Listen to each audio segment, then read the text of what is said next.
Avenger Products LLC's history with OSHA includes a total of 40 citations and over $250,000 in proposed penalties. Which side are you on? Which side are you on? So like we do with Last Week in Southern Labor, we like to take a look at what bosses were up to in the U.S. South and the American colonies. We weren't able to get to it in the main show, so we're going to get to it here. First up, in Alabama, a 38-year-old worker at a Coleman manufacturing plant suffered fatal injuries after getting caught inside a molding machine.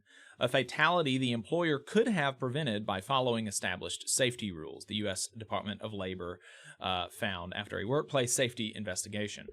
The department's Occupational Safety and Health Administration found that on August 31st, 2023, the Coleman Casting Corporation second shift production supervisor attempted to adjust a plastic film on a mold machine meant to produce forklift counterweights when the machine cycled, pinning the worker between the moving components inside.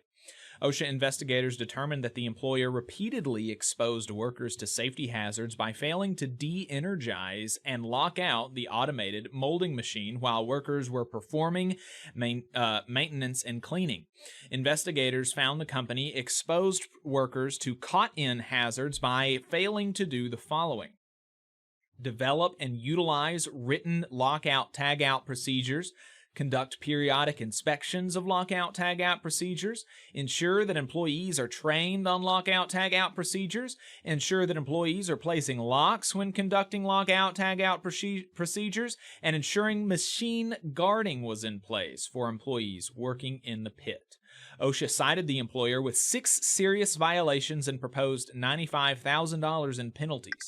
The company has 15 business days to comply, request an informal conference, or contest the findings. In Georgia, the U.S. Department of Labor has filed a federal court complaint against a Lawrenceville pesticide and agricultural chemical manufacturer after the company allegedly terminated a worker's employment in retaliation for filing a safety and health complaint with the department.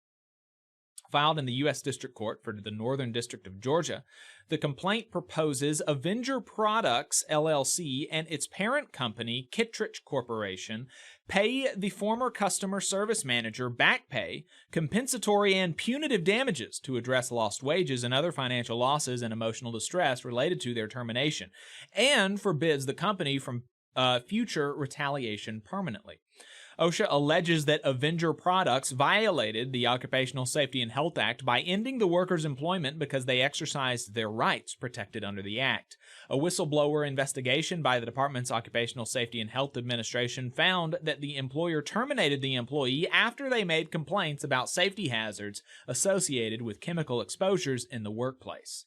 Avenger Products LLC's history with OSHA includes a total of 40 citations and over $250,000 in proposed penalties from June 2018 to December 2019. Hey, 5 seconds. Just wanted to say that this is only possible because of our donors. If you want to see more of this, then consider donating yourself at tvlr.fm/donate. Texas. A Houston area contractor's willful disregard for required safety procedures contributed to an 18-year-old worker fatality when a 15-foot trench wall collapsed on him near Fulshear in September 2023.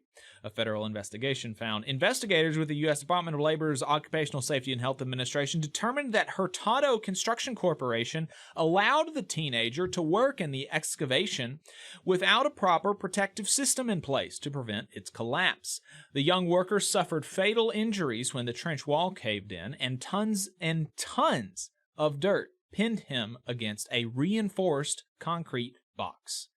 In November 2021, OSHA cited the company for failing to use an adequate protective system to safeguard employees from a potentially deadly collapse at another excavation site in Katy, continuing a history of workplace safety failures that include 8 OSHA citations for not providing required protective systems after another worker fatality in January 2007.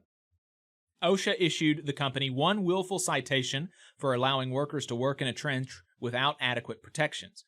The agency also issued 5 serious citations for Hurtado's failure to do the following: have someone available to render first aid at the full shear site, providing a ladder for a quick escape, making employees work in an excavation saturated with water, and improperly using a reinforced concrete box as a protective system during excavation work.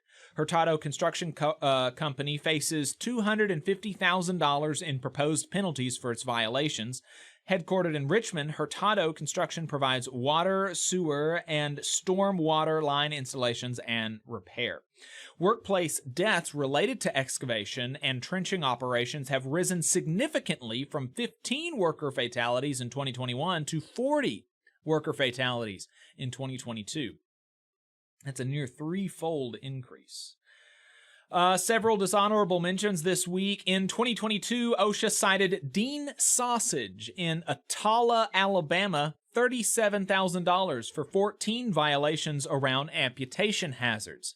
In a follow-up investigation this year, similar hazards were found, including hazards related to lockout-tagout, machine guarding, and blocked exits. OSHA is proposing an additional $116,000 in penalties. U.S. Department of Labor investigations at 4 Northern Virginia Jersey Mike's franchise locations have found the operator allowed more than a dozen employees under the age of 16 to perform dangerous tasks and work longer than permitted in violation of federal child labor regulations. J.M. Burke, the operator of the franchises, paid $108,000 in civil money penalties to resolve its child labor infractions. C&M Roustabout Services LLC in Oklahoma City, Oklahoma, has been cited $103,000 by OSHA for failing federal safety procedures that left a 30-year-old worker suffering fatal asphyxiation as they tried to make repairs inside a water tank at a McLean County well site in September 2023. Dillard's in Atlanta, Georgia, will pay $70,000 and furnish other relief to settle a U.S. Equal Employment Opportunity Commission retaliation lawsuit after refusing reasonable accommodations for a pregnant worker. Nursing home operators Hobie Sound, OPCO, and related companies Hobe Sound Realty, TOH Holdings, and HSRE have agreed to pay $67,500 to settle a national origin discrimination lawsuit filed by the U.S. Equal Employment Opportunity Commission after they allegedly revoked a job offer for a Haitian immigrant while making discriminatory remarks about, quote, Haitian voodoo. Pharmacy and retailer Walgreens Company has agreed to pay $205,000 and provide other relief to settle a pregnancy discrimination lawsuit filed by the U.S. Equal Employment Opportunity Commission after refusing to allow a pregnant worker to take emergency medical leave. And that is it for Boss Watch. If you want to get Boss Watch and Last Week in Southern Labor as a newsletter, you can subscribe to the newsletter, tvlr.fm, or fill out a contact form, tvlr.fm/contact, and you'll get a written version of that segment in your inbox every single week. And if you're already getting it, you can forward it to your friends, forward it to your union members, all of that kind of stuff. Would love to increase the circulation. You just saw a clip from the Valley Labor Report. We are live every Saturday morning from 9:30 a.m. till 12:30 p.m. And we pride ourselves on keeping all of our content free to everybody so that we can talk to as many working folks as possible. If you support the work that we're doing, you think that it's important, you think that it's good, then consider making a monthly contribution to the project, and you can do that on our website, tvlr.fm.